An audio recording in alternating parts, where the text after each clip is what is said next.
எல்லாருக்கும் வணக்கம். ஸோ இந்த வீடியோல வந்து இ-கலெக்ட்ல வந்து இ-கலெக்ட் ஆப்ஷன் யூஸ் பண்ணி வேலெட்ல அமௌண்ட் எப்படி லோட் பண்றது அப்படின்னு பார்க்கலாம். ஓகே. ஸோ ஃபர்ஸ்ட் வந்து போர்ட்டல்ல வந்து லாகின் பண்ணிக்கோங்க. சப்போஸ் மொபைல்ல யூஸ் பண்றதா இருந்தா குரோம்ல வந்து லாகின் பண்ணிக்கோங்க. ஸோ லாகின் பண்ணதும் ஃபர்ஸ்ட் வேலெட் ஆப்ஷன்ல டாப் இன் டாப் அவுட் அதுல வந்து பாத்தீங்கன்னா எக்ஸ்பிரஸோ லிமிட் ரெக்வஸ்ட்ங்கிற ஃபர்ஸ்ட் ஆப்ஷன். ஸோ அது வந்து செலக்ட் பண்ணிக்கணும். ஸோ ஃபர்ஸ்ட் இ-கலெக்ட்னா என்ன அப்படிங்கிறது சொல்லிடுறேன். இ-கலெக்ட் வந்து மெத்தட் வந்து பாத்தீங்கன்னா ஆன்லைன்ல டிரான்ஸ்ஃபர் பண்றது. ஓகே. ஸோ ஆன்லைன் டிரான்ஸ்ஃபர் அப்படின்னா இப்போ ஃபார் எக்ஸாம்பிள் பார்ட்னருக்கு வந்து நெட் பேங்கிங் வந்து கண்டிப்பா இருக்கணும். Okay. Net banking R mobile banking வந்து அந்த அக்கௌண்ட்ல இருக்கணும். ஸோ ஒன்லி வந்து பாத்தீங்க அப்படின்னா நெஃப்ட், ஐஎம்பிஎஸ், ஆர்டிஜிஎஸ் இந்த ஆப்ஷன்ல மட்டும்தான் வந்து மணி டிரான்ஸ்ஃபர் பண்ண முடியும். ஆன்லைன் டிரான்ஸ்ஃபர்ல யூபிஐ வந்து பண்ண முடியாது. போன்பே, ஜிபே இதுல எல்லாம் வந்து பண்ண முடியாது. ஓகே. சோ இந்த மெத்தட்ல வந்து ஃபர்ஸ்ட் அவங்களுக்கு வந்து ஆன்லைன்ல வந்து டிரான்ஸ்ஃபர் பண்றதுக்கு அக்கௌண்ட்ல net banking R mobile banking வந்து ஆக்டிவேட்ல இருக்கணும். ஓகே. சோ இப்போ வந்து டிரான்ஸ்ஃபர் எப்படி பண்றதுன்னு பார்க்கலாம். சோ ஃபர்ஸ்ட் என்ன பண்ணணும் அப்படின்னா நீங்க பார்ட்னர் வந்து எந்த அக்கௌண்ட்ல இருந்து பணம் அனுப்ப போறாங்களோ வேலெட்டுக்கு அந்த அக்கௌண்ட்டை வந்து ராய்நட்டோட போர்ட்டல்ல ஆட் பண்ணி அப்ரூவல் வாங்கணும். ஓகே. சோ இப்போ இதுல வந்து பாத்தீங்கன்னா இந்த இப்ப நம்ம ஓபன் பண்ணதும் இந்த டார்கெட் காலம்க்கு மேல click here to apply account approval for e collect இருக்கும். சோ இந்த கிளிக் ஹியர்னு இருக்கு இல்லையா, சோ அதை வந்து ஓபன் பண்ணிக்கலாம். அதை நீங்க கிளிக் பண்ணீங்கன்னா இந்த பேஜுக்கு வரும். சோ இங்க எதுவுமே டைப் பண்ணக்கூடாது. ஓகே. சோ ஃபர்ஸ்ட் நம்ம அப்ளை தான் பண்ண போறோம். அக்கவுண்ட் வந்து ஆட் பண்ண போறோம். சோ ஃபர்ஸ்ட் அப்ளை அப்படிங்கறத வந்து கிளிக் பண்ணிக்கணும். கிளிக் பண்ணிட்டு இங்க வந்து நீங்க எந்த பேங்க் வந்து ஆட் பண்ண போறீங்களோ ஓகே, சோ அந்த பேங்க் வந்து ஆட் பண்ணிக்கணும்.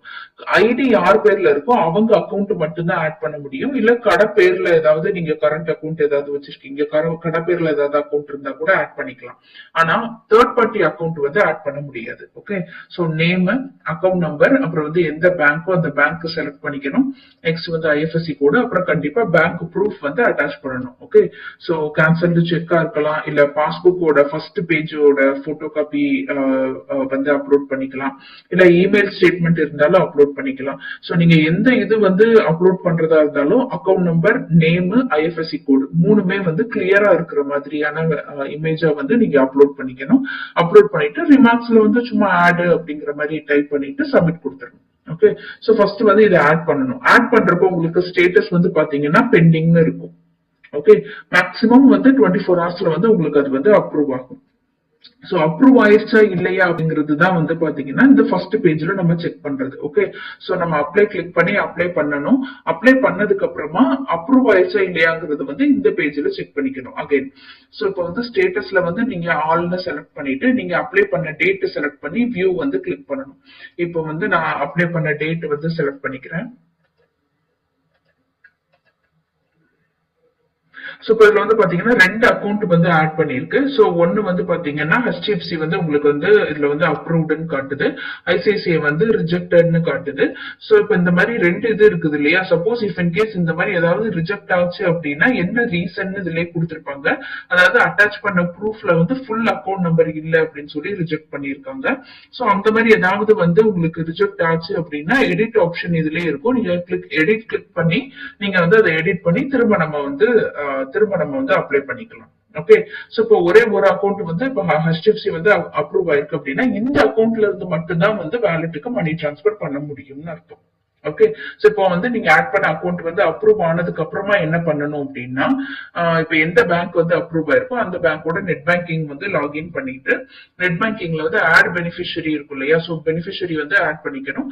ஆட் பெனிஃபிஷியரி கிளிக் பண்ணீங்க அப்படின்னா உங்களுக்கு வந்து அதுல என்னென்னலாம் பெனிஃபிஷரியா ஆட் பண்றதுக்கு கேட்கும் அப்படின்னு பாத்தீங்கன்னா bank name, account number, IFSC கோடு, அக்கவுண்ட் டைப் இந்த டீடைல்ஸ் தான் உங்களுக்கு அங்க பெனிஃபிஷரியா ஆட் பண்றப்ப கேட்கும். சோ உங்களுடைய வேலெட்டுக்கு வந்து ரெண்டு அக்கவுண்ட் டீடைல்ஸ் வந்து கொடுத்திருக்காங்க. எஸ் பேங்க் இருக்கு, HDFC பேங்க் இருக்கு. சோ நீங்க வந்து எஸ் பேங்க் டீடைல்ஸும் நீங்க வந்து பெனிஃபிஷரியா அங்க ஆட் பண்ணிக்கலாம், இல்ல HDFCயும் ஆட் பண்ணிக்கலாம். ரெண்டுமே வந்து பாத்தீங்கன்னா உங்களுக்கு வேலெட்டுக்கு தான் அமௌண்ட் வரும். ஓகே. சோ இப்போ அதுல பெனிஃபிஷரியா ஆட் பண்றப்ப எஸ் பேங்கோட டீடைல்ஸ் ஆட் பண்றீங்க அப்படின்னா அங்க பேங்க் நேம் கேக்குறப்ப எஸ் பேங்க்னு கொடுக்கணும். ஓகே, அக்கௌண்ட் நேம் வந்து பாத்தீங்கன்னா ராயல்நெட் சொல்யூஷன் பிரைவேட் லிமிடெட்.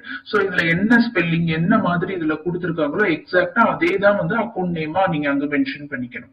நெக்ஸ்ட் வந்து அக்கௌண்ட் நம்பர் ராயல்நெட் போட்டு சிஎஸ்பி கோடு இருக்கு. ஸோ இப்போ எனக்கு என்னுடைய கோடு இருக்கு, உங்களுக்கு உங்களோட கோடு வந்து வரும். நெக்ஸ்ட் இது வந்து ஐஎஃப்எஸ்சி கோடு. இது வந்து பாத்தீங்கன்னா அக்கௌண்ட் டைப் வந்து கரண்ட் அக்கௌண்ட். ஓகே, ஸோ இந்த டீடைல்ஸை நீங்க அங்க உங்களோட நெட் பேங்கிங்ல வந்து பெனிஃபிஷரியா ஆட் பண்ணிக்கோங்க. ஓகே, ஸோ இந்த மாதிரி நீங்க அக்கௌண்ட் ஆட் பண்ணது வந்து அப்ரூவ் ஆகுற வரைக்கும் வெயிட் பண்ணுங்க. 24 ஹவர்ஸ் சொல்லியிருக்கேன். ஸோ 24 ஹவர்ஸ்ல இது அப்ரூவ் ஆயிரும். அப்ரூவ் ஆனதுக்கு அப்புறமா நீங்க உங்களோட அக்கௌண்ட்ல நீங்க பெனிஃபிஷரியா ஆட் பண்ணிட்டு நீங்க அதுக்கப்புறமா மணி டிரான்ஸ்ஃபர் எப்படி நீங்க உங்களோட நெட் பேங்கிங்ல இருந்து நார்மலா எப்படி வந்து டிரான்சாக்ஷன் பண்ணுவீங்களோ நெஃப்ட், ஐஎம்பிஎஸ், ஆர்டிஜிஎஸ் இந்த 3 ஆப்ஷன் தான். இந்த 3 ஆப்ஷன்ல நீங்க வந்து நார்மலா மணி டிரான்ஸ்ஃபர் பண்ணலாம். நீங்க பண்ணீங்க அப்படின்னா இன்ஸ்டன்டா உங்களோட வேலெட்ல வந்து கிரெடிட் ஆகும். 24/7 எப்பனாலும் யூஸ் பண்ணிக்கலாம். ராயல்நெட் சைட்ல இருந்து உங்களுக்கு இதுக்கு இந்த டிரான்சாக்ஷனுக்கு எந்த சார்ஜஸ் அப்படி எதுவுமே வராது. நீங்க எப்பனாலும் இது வந்து யூஸ் பண்ணிக்கலாம். ஓகேங்களா? சோ இதுதான் வந்து இ கலெக்ட் மெத்தட். சோ இந்த மெத்தட் யூஸ் பண்ணி நீங்க இன்ஸ்டன்டா வேலெட் வந்து கிரெடிட் பண்ணிக்கலாம். தேங்க்யூ.